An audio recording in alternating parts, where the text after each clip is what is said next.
భూమి బ్యాగ్ తీసుకొని ఇక బయటికి వచ్చి గగన్ కోసం ఎదురు చూస్తూ ఉంటుంది. అక్కడ ఉయ్యాల్లో కూర్చొని ఇక గగన్ కోసం చూస్తూ ఉంటే ఇంతలో శరత్ చంద్ర పైనుంచి విండో ఓపెన్ చేసి అక్కడి నుంచి చూస్తూ భూమి అని చాలా బాధపడుతూ ఉంటాడు. ఇంతలో అపూర్వ కూడా అక్కడికి వచ్చి శరత్ చంద్రని చూస్తూ ఉంటుంది. ఇంతలో ఇక గగన్ కార్లో శరత్ చంద్ర ఇంటికి వస్తాడు. గగన్ కార్లో నుంచి దిగి వస్తూ ఉంటే శరత్ చంద్ర కనపడకుండా పక్కకు దాక్కుంటాడు. గగన్ని చూసిన వెంటనే భూమి లేచి నిలబడుతూ ఉంటుంది.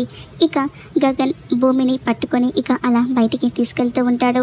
ఇంతలో అపూర్వ గన్ తీసుకొచ్చి శరత్ చంద్రకి ఇచ్చి, షూట్ చేయి బాబా, ఆ గగన్ని షూట్ చేయి, అదిగో వాడు భూమిని తీసుకొని గేటు దాటి వెళ్ళిపోతున్నాడు, షూట్ చేయి అని అపూర్వ శరత్ చంద్రకు గన్ ఇస్తూ ఉంటుంది.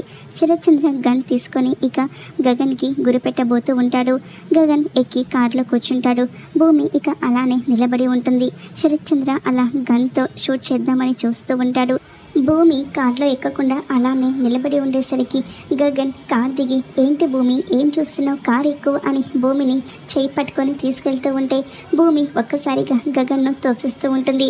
అది చూసిన శరత్ చంద్ర షూట్ చేయకుండా ఆగిపోయి చూస్తూ ఉంటే ఇక నన్ను క్షమించండి గగన్ గారు అని భూమి చేతులు జోడించి దండం పెడుతూ, నేను మీతో రాలేను అని కన్నీళ్లు పెట్టుకుంటూ చెప్పేసరికి గగన్ షాక్ అయిపోతూ ఉంటాడు.